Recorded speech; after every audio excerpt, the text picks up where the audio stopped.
আসসালামু আলাইকুম সুপ্রিয় দর্শক, চলে আসলাম এই মুহূর্তে পাওয়া সবচেয়ে গুরুত্বপূর্ণ আবহাওয়ার নতুন আপডেট নিয়ে। আগামী 24 ঘন্টার মধ্যে আবহাওয়ার বিরাট পরিবর্তন, জেলায় জেলায় আসছে তীব্র তাপপ্রবাহ, শুরু হতে পারে তীব্র ভ্যাপসা গরমও।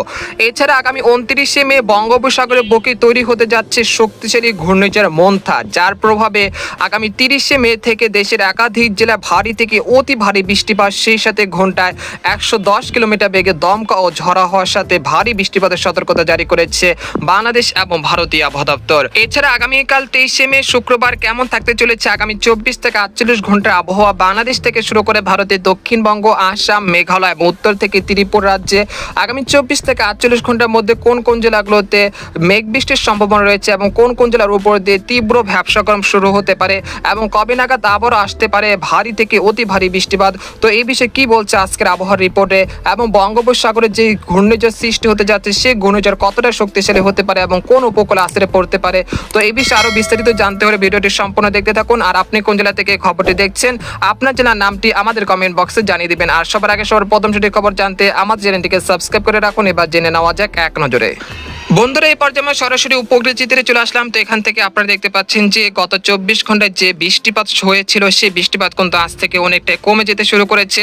একই সঙ্গে আবহাওয়ার কিন্তু বিরাট চেঞ্জ হতে শুরু করেছে। সেই সাথে দেশের বিভিন্ন অঞ্চলে ভ্যাপসা গরম শুরু হতে যাচ্ছে আগামী 24 ঘন্টার মধ্যে, এবং কয়েকটি অঞ্চলের উপর দিয়ে মৃদু থেকে মাঝারি ধরনের তাপপ্রবাহের সতর্কতা রয়েছে। তবে চট্টগ্রাম বিভাগে আজ রাতে খাগড়াছড়ি, মানিকছড়ি, দীঘিনালা, রংধনু, তারপর রাঙ্গামাটি, কুতুবদিয়া, মহেশখালী, টেকনাফ, সারকাই, এই অঞ্চলে দুই এক স্থানে আজ রাতে বৃষ্টি ও বজ্রসহ বৃষ্টিপাতের সম্ভাবনা রয়েছে। এছাড়া আজ রাতের মধ্যে মুন্সিগঞ্জ, তারপর হচ্ছে নারায়ণগঞ্জ, ব্রাহ্মণবাড়িয়া, নাসিরনগর, কুমিল্লা এই অঞ্চলে দুই এক স্থানে আজ রাতে কিছুটা বৃষ্টি ও বজ্রসহ বৃষ্টিপাতের সম্ভাবনা রয়েছে। তবে রাতের দিকে দিনাজপুর, ঠাকুরগাঁও, পঞ্চগড় এবং গাইবান্ধা, তারপর রংপুরে দুই এক স্থানে কিছুটা বৃষ্টি ও বজ্রসহ বৃষ্টিপাতের সম্ভাবনা রয়েছে। তাছাড়া দেশের কোথাও সেরকম বৃষ্টি বা ভারী বৃষ্টিপাতের সম্ভাবনা দেখা যাচ্ছে না। মূলত দেশের সাতক্ষীরা, তারপর যশোর, মেহেরপুরে দুই এক স্থানে আজ রাতে কিছুটা বৃষ্টিপাতের সম্ভাবনা রয়েছে। এছাড়া আর দেশের কোথাও উল্লেখযোগ্য বৃষ্টিপাতের সম্ভাবনা পাওয়া যাচ্ছে না। আর এদিকে দেখা যাচ্ছে দক্ষিণবঙ্গে এই মুহূর্তে আকাশ কিন্তু আংশিক মেঘলা থেকে মেঘলা রয়েছে। সেই সাথে দুর্গাপুর, বানকুরলিয়া, পুরুলিয়া, বর্ধমান, আরামবাগ, কাটোয়া এই অঞ্চলের আকাশ মেঘলা থেকে মেঘলা রয়েছে। একই সঙ্গে একটি অস্বস্তিকর আবহাওয়া বিরাজমান রয়েছে। তবে কলকাতা, তারপর হচ্ছে খড়গপুর, পূর্ব ও পশ্চিম মেদিনীপুর এই অঞ্চলে দুই এক স্থানে কিছুটা বৃষ্টি ও বজ্রসহ বৃষ্টিপাত চলছে এই মুহূর্তে। এছাড়া রাতে আর কোথাও তেমন ভারী থেকে অতি ভারী বৃষ্টিপাতের কোনো সম্ভাবনা দেখা যাচ্ছে না। এরপর যে আপনাদেরকে জানিয়ে দেবো যে ইউরোপিয়ান যে মেঘের বার্তা রয়েছে সেখান থেকে আগামী 24 ঘন্টার আবহাওয়া কিরকম থাকতে পারে সেটা এক নজর জানিয়ে দিচ্ছি।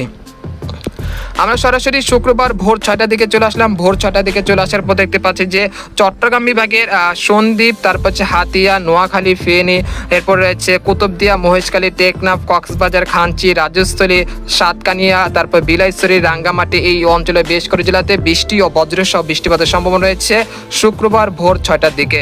এছাড়া দেশের উপকূলীয় অঞ্চলগুলো খেপুপাড়া, পটুয়াখালী, লালমোহন, মাঠবাড়িয়া, মিরহাজিগঞ্জ এই অঞ্চলে দুই এক স্থানে কিছুটা বৃষ্টি ও বজ্রসহ বৃষ্টিপাতের সম্ভাবনা রয়েছে।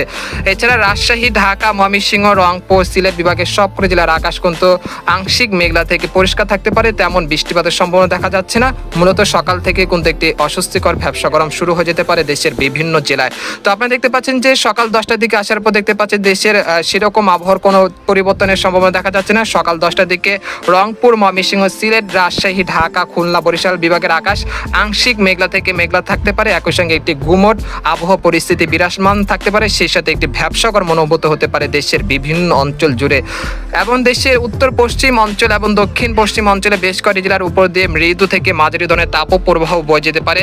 সেটা যশোর, নড়াইল, তারপর হচ্ছে খুলনা, তারপর হচ্ছে পাবনা, তারপর রাজশাহী, সিংড়া, মহাদেবপুর এই অঞ্চলের উপর দিয়ে আগামী 24 ঘন্টার মধ্যে কিন্তু তীব্র বা মাঝারি ধরনের তাপপ্রবাহ বয়ে যেতে পারে। এছাড়া দেশের দক্ষিণ অঞ্চল চট্টগ্রাম বিভাগের খাগড়াছড়ি, মানিকছড়ি, তারপর হচ্ছে কুতুবদিয়া, মহেশখালী, কক্সবাজার এই অঞ্চলগুলোতে 23শে মে সকাল 10টার দিকে কিছুটা বৃষ্টি ও বজ্রসহ বৃষ্টিপাতের সম্ভাবনা রয়েছে। এরপর আমরা দুপুর 2টার দিকে চলে আসার পর দেখতে পাচ্ছি যে রংপুর বিভাগের দুই এক স্থানে কিছুটা বৃষ্টিপাত হতে পারে। দিনাজপুর, ঠাকুরগাঁও, রংপুর, গাইবান্ধা এই অঞ্চলে দুই এক স্থানে কিছুটা বৃষ্টি ও বজ্রসহ বৃষ্টিপাতের সম্ভাবনা রয়েছে। তাছাড়া দক্ষিণবঙ্গের কলকাতা, খড়গপুর, কোলাঘাট, পূর্ব ও পশ্চিম মেদিনীপুর, আরামবাগ, চন্দননগর, বর্ধমান, শান্তিপুর, কাটোয়া এই অঞ্চলে দুই এক স্থানে দুপুর 2টার দিকে বৃষ্টি ও বজ্রসহ বৃষ্টিপাতের সম্ভাবনা রয়েছে। তবে ময়মনসিংহ, সিলেট, রাজশাহী, ঢাকা বিভাগের আকাশ কিন্তু বেশ পরিষ্কার থাকতে পারে। এই সময় একটি অস্বস্তিকর আবহাওয়া বিরাজমান থাকতে পারে, ভ্যাপসা গরম বৃদ্ধি পেতে পারে, এর ফলে বেশ ঘামযুক্ত শরীর হতে পারে। তো এরকম পরিস্থিতি দেখা মিলতে পারে। এছাড়া খুলনা বরিশাল বিভাগে দুই এক স্থানে দুপুরের দিকে কিছুটা বৃষ্টি ও বজ্রসহ বৃষ্টিপাতের সম্ভাবনা রয়েছে। পিরোজপুর, মাঠবাড়িয়া, শ্যামনগর, সাতক্ষীরা, তারপর হচ্ছে মহাদেবপুর, তারপর মতিরহাট, লালমনিরহাট, তারপর হচ্ছে খেপুপাড়া, পটুয়াখালী এই অঞ্চলে দুই এক স্থানে কিছুটা বৃষ্টি ও বজ্রসহ বৃষ্টিপাতের সম্ভাবনা রয়েছে। এরপর বিকেল 5টার দিকে চলে আসার পর দেখতে পাচ্ছি দক্ষিণবঙ্গের বেশ কয়েক জেলাতে বৃষ্টি ও বজ্রসহ বৃষ্টিপাতের সম্ভাবনা দেখা যাচ্ছে। পুরুলিয়া, বানকুরুলিয়া, দুর্গাপুর, সিউড়ি, কাটোয়া, নালিহাটি, বর্ধমান, আরামবাগ, শান্তিপুর, চন্দননগর, কলকাতা, খড়গপুর, তারপর হচ্ছে উত্তর ও দক্ষিণ 24 পরগনা, কোলাঘাট, পূর্ব ও পশ্চিম মেদিনীপুরে বেশ কয়েক জেলাতে বিকেল 5টার দিকে বৃষ্টি ও বজ্রসহ ভারী বৃষ্টিপাত হতে পারে। তাছাড়া ময়মনসিংহ, সিলেট এবং ঢাকা বিভাগের আকাশ মূলত আংশিক মেঘলা থেকে পরিষ্কার থাকতে পারে, তেমন বৃষ্টিপাতের সম্ভাবনা দেখা যাচ্ছে না। এরপর আমরা রাত 8টার দিকে চলে আসার পর দেখতে পাচ্ছি যে রংপুর, ময়মনসিংহ, সিলেট, ঢাকা, খুলনা, বরিশাল সব বিভাগের আকাশ কিন্তু বেশ পরিষ্কার রয়েছে, সেরকম কোনো বৃষ্টিপাতের সম্ভাবনা দেখা যাচ্ছে না। এরপর আমরা রাত 1টার দিকে চলে আসলাম। রাত 1টার দিকে চলে আসার পর দেখতে পাচ্ছি রাজশাহী, ময়মনসিংহ, সিলেট, রাজশাহী, ঢাকা, খুলনা, বরিশাল, চট্টগ্রাম দেশের 8 বিভাগের 64 জেলার আবহাওয়া পরিস্থিতি স্বাভাবিক রয়েছে, সেরকম বৃষ্টি বা বজ্রসহ বৃষ্টিপাতের সম্ভাবনা দেখা যাচ্ছে না। তবে শনিবার ভোর 6টার দিকে আবারও দেশের আবহাওয়া পরিস্থিতি কিছুটা পরিবর্তন হতে পারে। সেই সাথে দেশের উত্তর পূর্ব অঞ্চল থেকে কিছুটা বজ্রবায়ু মেঘের সঞ্চালন হতে পারে, যার ফলে বগুড়া, সিরাজগঞ্জ, তারপর সরিষাবাড়ি, মহাদেবপুর, তারপর হচ্ছে নাগপুর, টাঙ্গাইল, ময়মনসিংহ, কিশোরগঞ্জ, কাপাসিয়া, ঢাকা, ফরিদপুর, মানিকগঞ্জ, তারপর দোহার, মুন্সিগঞ্জের দুই এক স্থানে কিছুটা বৃষ্টি ও বজ্রসহ বৃষ্টিপাতের সম্ভাবনা রয়েছে শনিবার ভোর 6টার দিকে। এরপর আমরা দেখতে পাচ্ছি যে শনিবার সকাল 7টার দিকে চলে আসার পর দেখতে পাচ্ছি যে খুলনা, বরিশাল এবং চট্টগ্রাম বিভাগের বেশ কয়েক জেলাতে বৃষ্টি ও বজ্রসহ ভারী বৃষ্টিপাতের একটা সম্ভাবনা রয়েছে। মাঠবাড়িয়া, খেপুপাড়া, লালমোহন, বরিশাল, মতিরহাট, খুলনা, সাতক্ষীরা, শ্যামনগর এই অঞ্চলে বেশ কয়েক জেলাতে বৃষ্টি ও ভারী বৃষ্টিপাতের সম্ভাবনা রয়েছে 24শে মে শনিবার সকাল 7টার দিকে। এরপর আমরা সকাল বেলা 11টার দিকে চলে আসলাম। বেলা 11টার দিকে চলে আসার পর দেখতে পাচ্ছি রাজশাহী, ঢাকা, খুলনা, বরিশাল, চট্টগ্রাম বিভাগের আকাশ কিন্তু আংশিক মেঘলা থেকে মেঘলা রয়েছে, একই সঙ্গে একটি অস্বস্তিকর ঘামযুক্ত আবহাওয়া পরিস্থিতি বিরাজমান রয়েছে। এরপর আমরা বিকেল 3টার দিকে চলে আসার পর দেখতে পাচ্ছি যে রংপুর, রাজশাহী, ময়মনসিংহ, সিলেট, ঢাকা, খুলনা, বরিশাল, চট্টগ্রাম দেশের 8 বিভাগের 64 জেলার আকাশই আংশিক মেঘলা থেকে পরিষ্কার রয়েছে। দুই এক স্থানে বৃষ্টিপাত হলেও সেরকম ঘামযুক্ত আবহাওয়া পরিস্থিতি রয়েছে দেশের বিভিন্ন অঞ্চল জুড়ে। সেই সাথে দক্ষিণবঙ্গের কলকাতা, তারপর হচ্ছে খড়গপুর, উত্তর ও দক্ষিণ 24 পরগনা, পূর্ব ও পশ্চিম মেদিনীপুরে দুই এক স্থানের আকাশ কিছুটা আংশিক মেঘলা থেকে মেঘলা হয়ে বৃষ্টিপাতের সম্ভাবনা রয়েছে।